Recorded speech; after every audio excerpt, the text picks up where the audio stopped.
우리 성가대를 보면서 제가 잠시 생각에 젖어 있다 보니까 멘트를 제가 준비하지 못했습니다. 보면서 참 아름답다, 감사하다는 생각이 들었어요. 왜냐하면 이 구성들을 여러분 보세요. 우리 성가대원들의 구성들을 보시면 여기에 청년도 있고요, 신혼부부도 있고요, 그리고 젊은 부부는 그래도 결혼한 10년차 이상은 연령도 다르고 형편도 다르고 하는 이 조화가요, 사실 교회 아니면 이런 조화가 있기가 참 어렵습니다. 교회이기 때문에 그리스도 이름으로 모인 곳이기 때문에 이런 아름다운 조화가 있는 거예요. 여러분, 우리 찬양대를 위해서 기도해 주시고 지휘자 없이 찬양하는 거 여러분 여간 어려운 일이 아니에요. 그럼에도 불구하고 자신의 본분에 충성하기 위해서 힘쓰고 애쓰며 노력하는 우리 찬양대원들을 위해서 기도해 주시고, 그리고 특별히 찬양할 때 여러분 다른 곳을 바라보지 마시고요, 찬양대원들을 바로 쳐다보세요. 째려보지 마시고 사랑스러운 눈으로 살아보시면서 같은 마음으로 하나님을 찬양하는 우리 모델가 되었으면 좋겠습니다. 이런 아름다운 조화를 이루게 하신 하나님, 그리고 우리에게 귀한 찬양을 들려주신 우리 찬양대에게 우리 격려의 박수, 감사의 박수.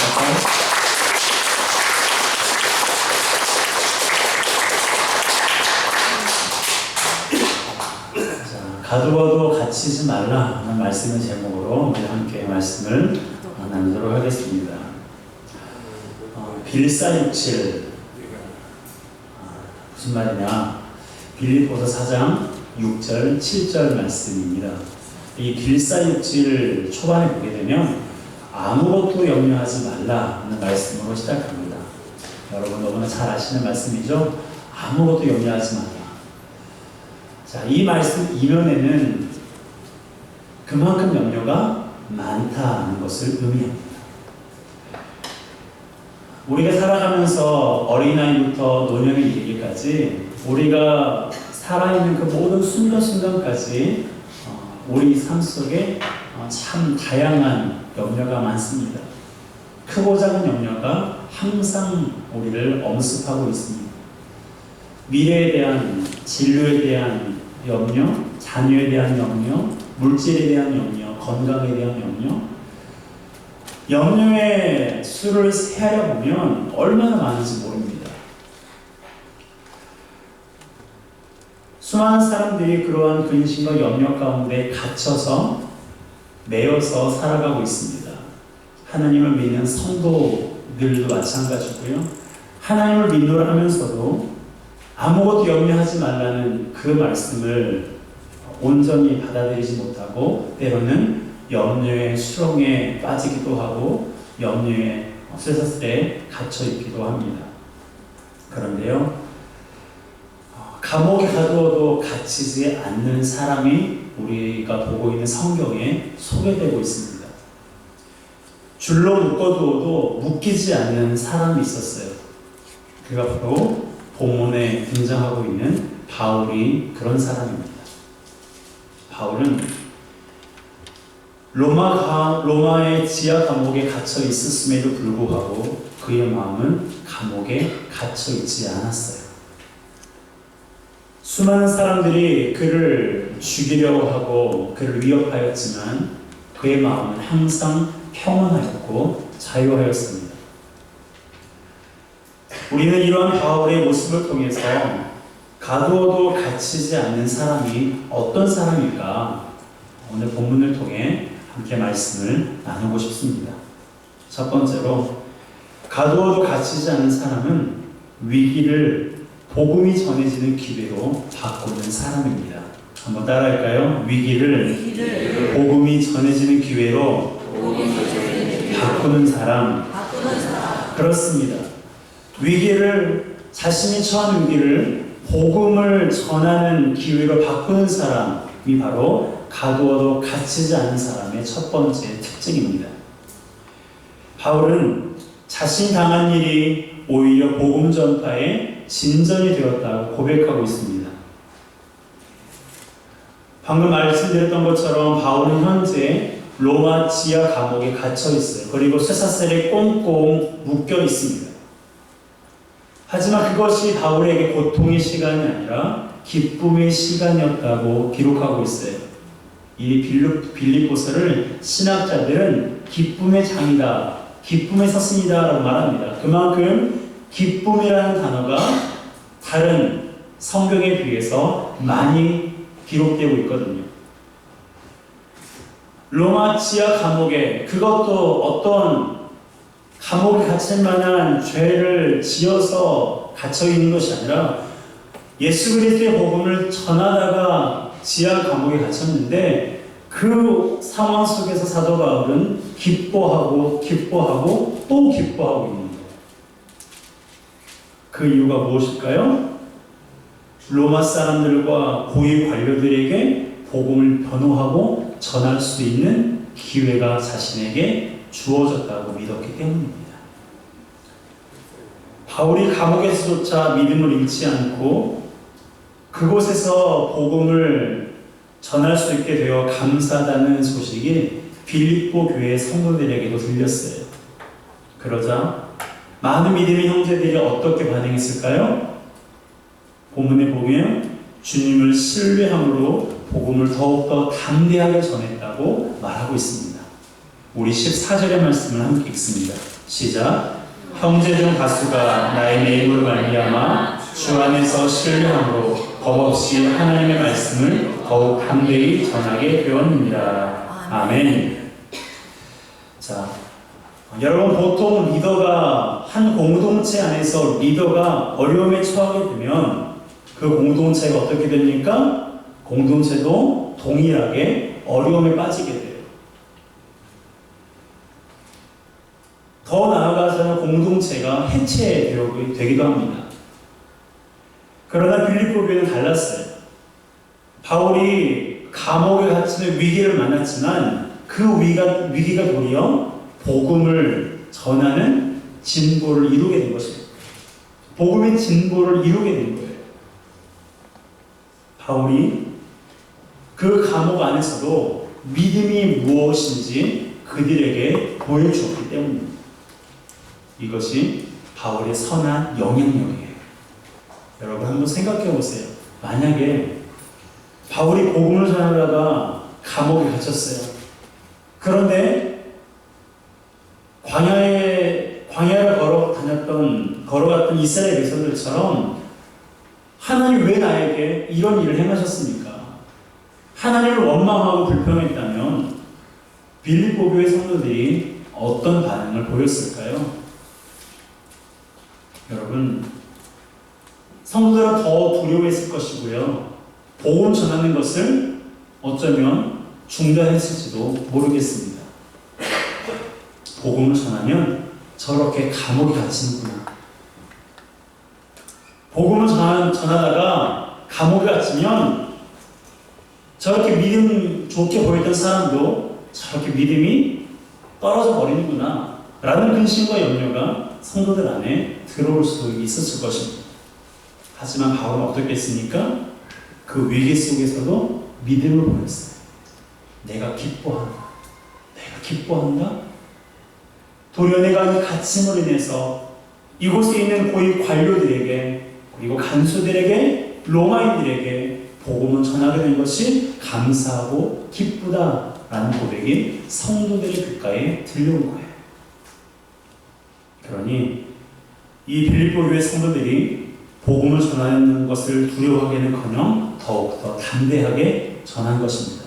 본문에 보면 재미있는 표현이 있죠. 겁없이. 당시 복음을 전하는 사람들을 이 사도 바울처럼 잡아다가 가두거나 죽이는 그런 상황이었거든요. 그럼에도 불구하고 겁없이 하나님의 복음을 전하게 된 거예요. 여러분, 하나님은 우리가 어려움을 겪을 때에 좌절하기보다 그것을 기회로 삼아 복음 전하기를 원하십니다. 그러므로 어려움에 처했다고 좌절하거나 움츠러들 필요가 없어요. 자신이 처한 상황에서 하나님을 의지하며 최선을 다할 때 하나님께서 우리를 도우십니다. 전혀 예상하지 못한 방법으로 하나님께서 위기를 기회로 바꾸어 주시는 것을 경험하게 될 거예요. 그런 모습을 통해 많은 주위 사람들이 믿음의 도전을 받게 될 것입니다. 불평하려던 사람도 감사하게 되고 낙심하려던 사람도 기뻐하게 될 거예요. 여러분 주변에 불평하고 낙심하고 있는 사람이 있습니까? 같이 불평하지 마세요. 같이 낙심하지 마세요. 복음 안에서 감사와 기쁨이 넘치는 삶을 보여주시기를 주님의 이름으로 축복합니다. 그들이 그렇게 반응하고 있는 고난 속에서도, 힘겨움 속에서도 그렇게 반응하고 있는 우리를 통해 예수 믿으면 다르구나, 예수가 희망이구나, 예수가 소망이구나 라는 것을 저와 여러분들을 통해서 보게 될 것입니다. 우리가 즐겨 부르는 찬양 가운데 어제도 단일 기도회 때 불렀는데요. 많은 사람들 참된 진리를 모른 채 라는 그런 찬양이 있습니다. 그 찬양의 가사 후렴을 보게 되면 난 예수가 좋다오, 난 예수가 좋다오 라는 가사가 있어요. 주를 사랑한다던 베드로 고백처럼 난 주님을 사랑한다오 라는 고백이 있는데요. 우리가 그 찬양을 박수하면서 참 많이 즐겁게 부릅니다. 저는 그런데 그 찬양을 부를 때마다 저는 그 가사를 좀 바꿔서 부르고 싶은 충동을 느낍니다. 어떻게 부르고 싶냐면 난 예수가 좋다고, 난 예수가 좋다고 주를 사랑한다던 아버지 고백처럼, 주를 사랑한다던 어머니 고백처럼 나도 주님을 사랑한다. 주를 사랑한다던 목사님 고백처럼, 주를 사랑한다던 장로님, 권사님, 집사님의 고백처럼 나도 주님을 사랑한다고 라고 어떤 상황 속에서도 주님을 사랑하고 어떤 상황 속에서 주님이 좋다고 고백하는 그 고백이 나의 고백이 되고 더 나아가 나를 통해 나의 자녀의 고백, 우리 다음 세대의 고백이 되시길 주님의 이름으로 축복합니다. 아멘. 두 번째로 가두어도 갇히지 않는 사람은요, 바른 동기로 하나님의 일을 하는 사람이에요. 따라할까요? 바른 동기로 하나님의 일을 하는 사람입니다. 그렇습니다. 가두어도 갇히지 않는 사람은요, 바른 동기로 하나님의 일을 하는 사람입니다. 감옥에서 바울은 상반된 두 가지 동기로 복음이 전해지는 것을 들었어요. 하나는 바울이 그리스도를 위해 고난받는 것을 보면서 사랑의 마음으로 담대하게 복음을 전하는 사람들이고요. 또 다른 하나는 바울과 경쟁하려는 마음으로 복음을 전하는 것입니다. 바울은 이러한 동기를 투기와 분쟁, 다툼이라는 말로 표현하고 있는데요. 바울을 시기하는 사람들이 있었어요. 바울이 사람들에게 인정받고 사람들에게 복음을 전하면서 많은 사람들이 주님께로 돌아오니까 시기하는 사람들이 있었어요. 그런데 마침 바울이 매임을 당했을 때 이 매임으로 인해서 바울의 명성이 떨어졌을 거라고 그들이 생각했습니다.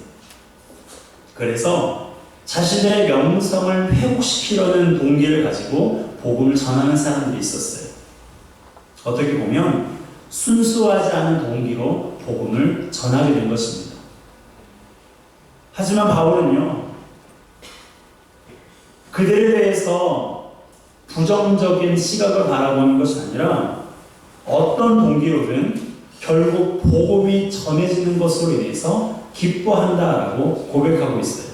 자, 18절 말씀 함께 읽습니다. 시작. 그러면 무엇이냐, 거칠거나 참으로나 무슨 방도로 하든지 전파되는 것은 그리스도니 이로써 나는 기뻐하고 또한 기뻐하리라. 아멘.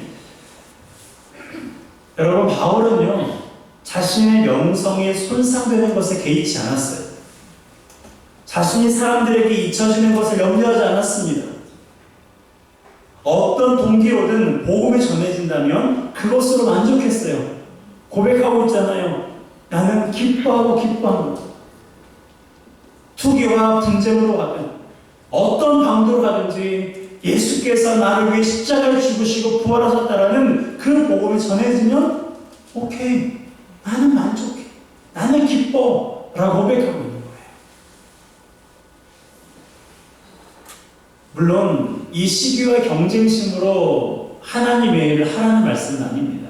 사실 시기와 경쟁심으로 복음을 전하면 복음이 전해지니까 좋기는 하지만 언젠가는 탈이 나도 반드시 탈이 나게 되어 있어요.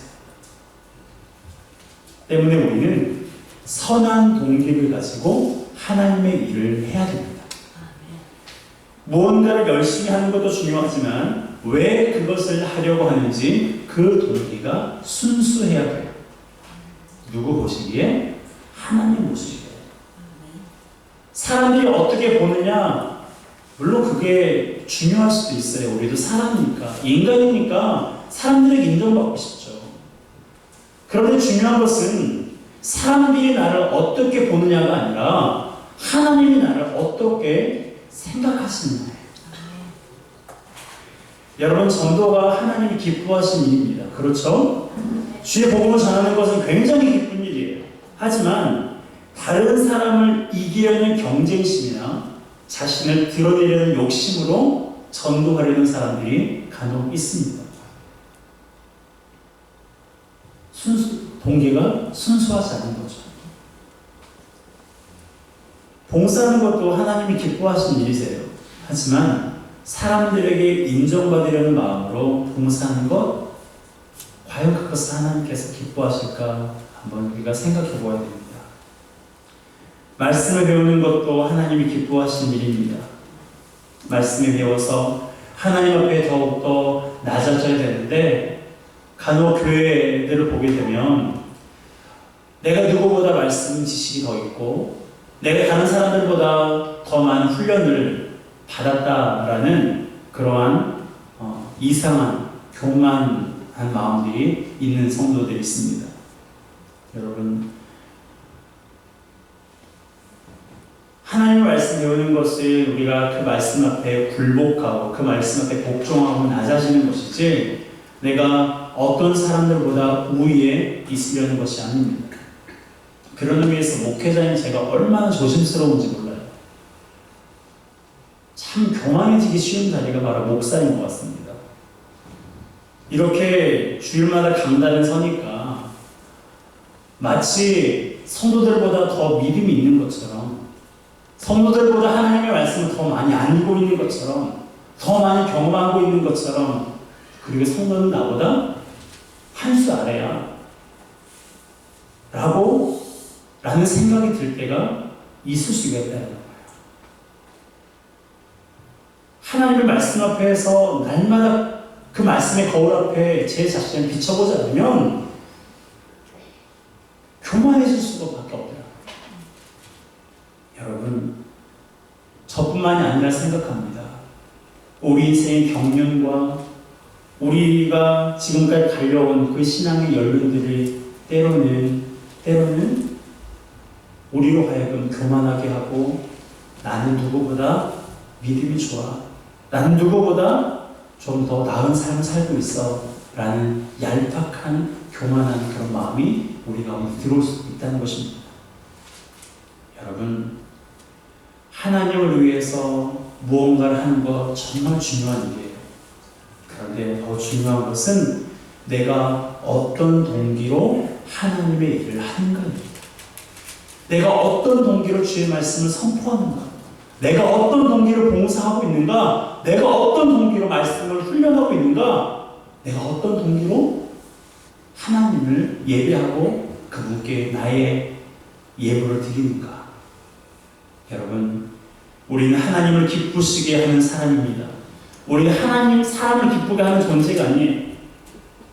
사도 바울의 고백처럼 우리가 하나님을 기쁘게 하는 것이지 사람을 기쁘게 하는 것이면 우리는 하나님의 종이 아닌 사람의 종이에요. 종은 주인을 기쁘게 하는 세상입니다.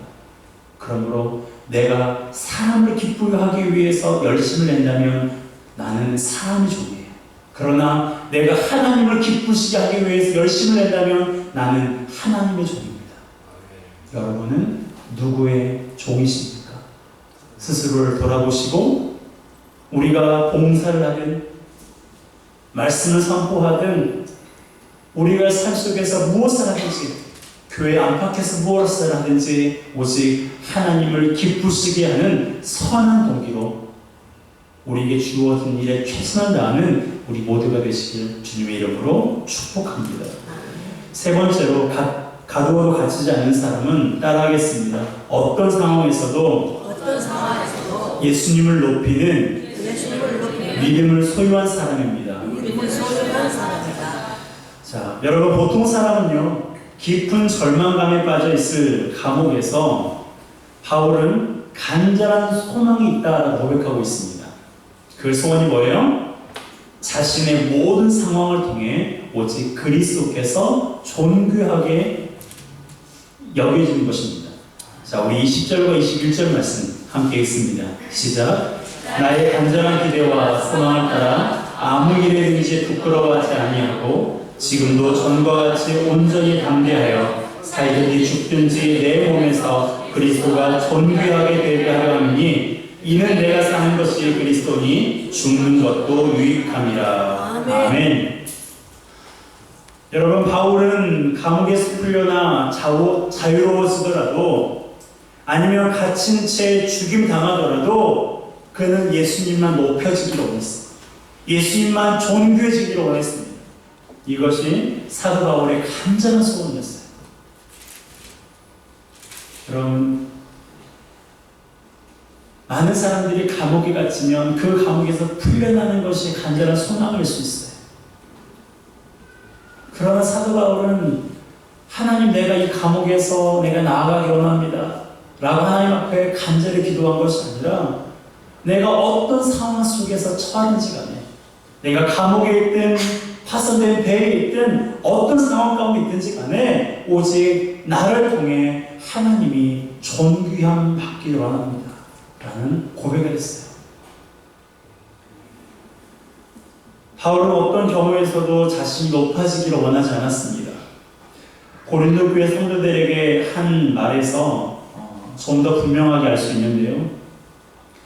고린도 교회에 여러 가지 문제가 있었는데 그 중에 하나가 바로 당파를 짓는 것이었습니다.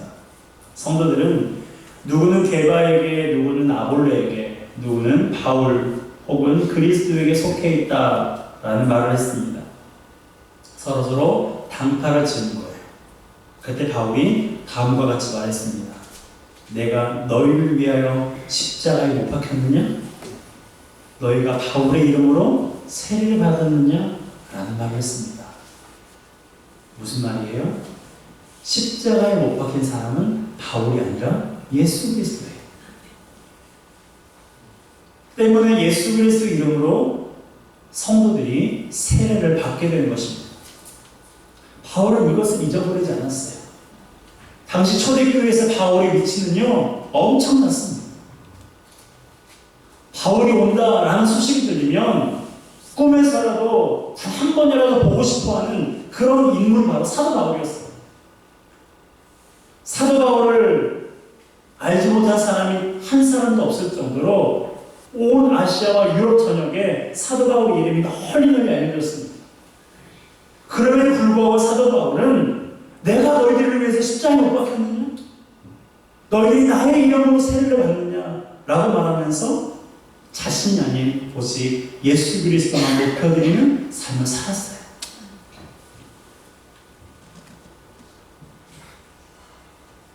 사도 바울은 결코 자신이 사람들에게 칭송받기를 원하지 않았습니다. 사람들에게 인정받기를 원하지 않았어요. 본문에 기록되어 있는 것처럼 살든지 죽든지 내 몸에서 그리스도가 존귀하게 되기를 원할 뿐이었습니다. 이 간절한 소망이 저와 여러분들의 소망이 되시기를 주님의 이름으로 축복합니다. 아멘. 여러분, 사도 바울은 살든지 죽든지 내 몸에서 그리스도가 존귀하게 되기를 원했어요. 이와 같은 대로 사도 바울이 이렇게 고백하죠.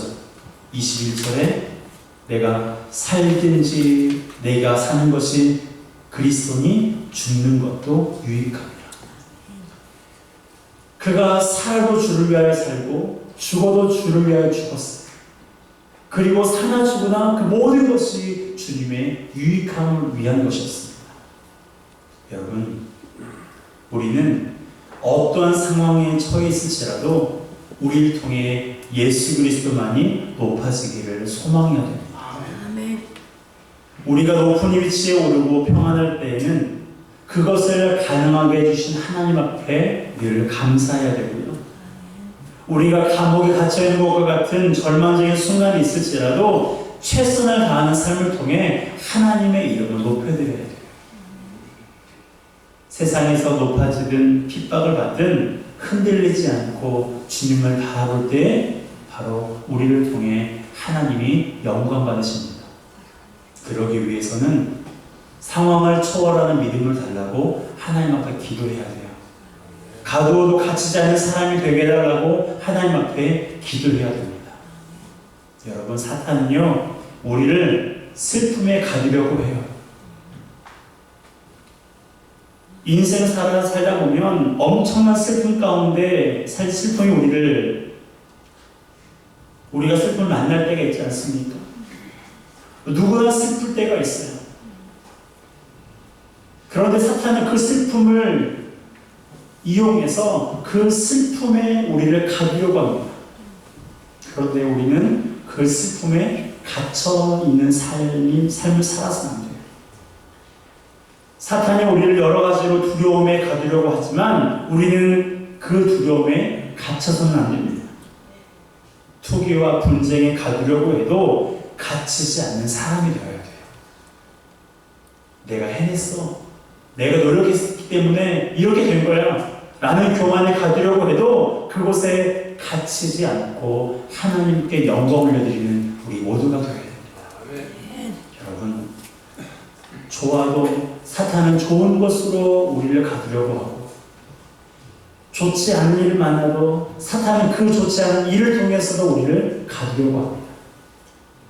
자신의 종으로 삼으려고 해요. 그런 상황 속에서 갇히지 않고 예수 그리스도 이름으로 자유함을 누리는 우리 모두가 되시기를 주님의 이름으로 축복합니다.